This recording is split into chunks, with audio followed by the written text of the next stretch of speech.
Hey guys, this is Alex, and this is probably part 4. Part 4 of the tutorial series. And in the previous video, I showed you how do you solve this side.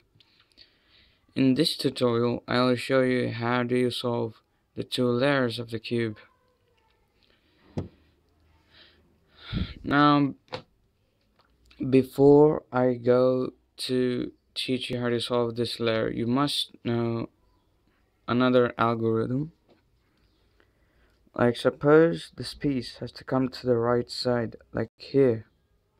This piece here, yellow and red, have to come to its right side. So basically you have to follow this algorithm.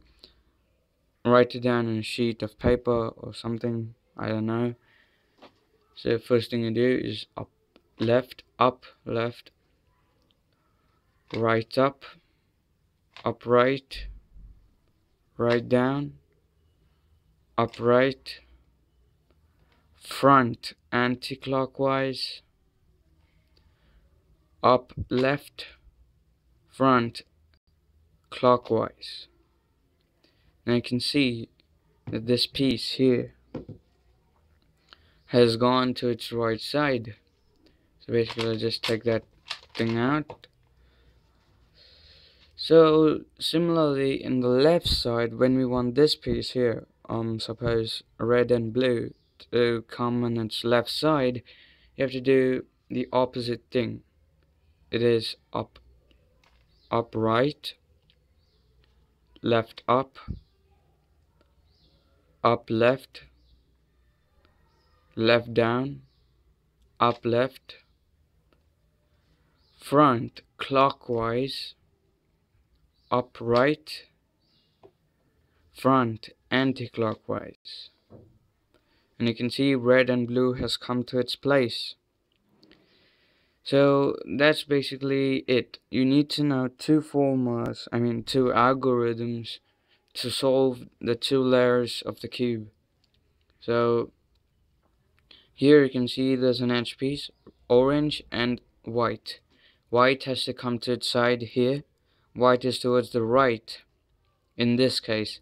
So what you do, you use the right hand side right hand side algorithm.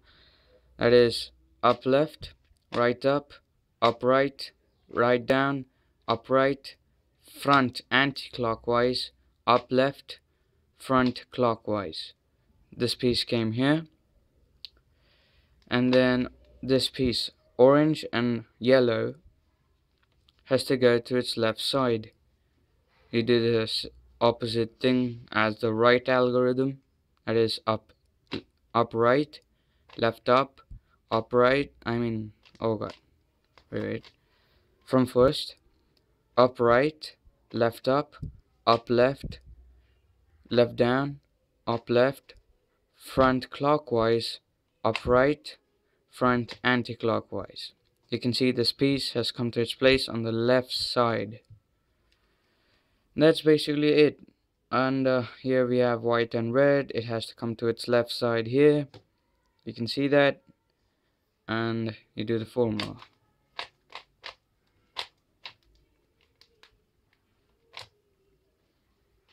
And the yellow and red have to come to its right side. You basically do that. And yeah, that's it. You solve the two layers and one side of the cube. Congratulations again. This if you have any difficulties in this video, then please mention that in the comment sections below. If you haven't watched my previous videos on how do you solve this cube or how do you lubricate this cube, then please check that out. We're gonna have some interesting videos coming up this week, so stay tuned. Alex signing out for today, and again stay tuned for my upcoming parts and some other videos.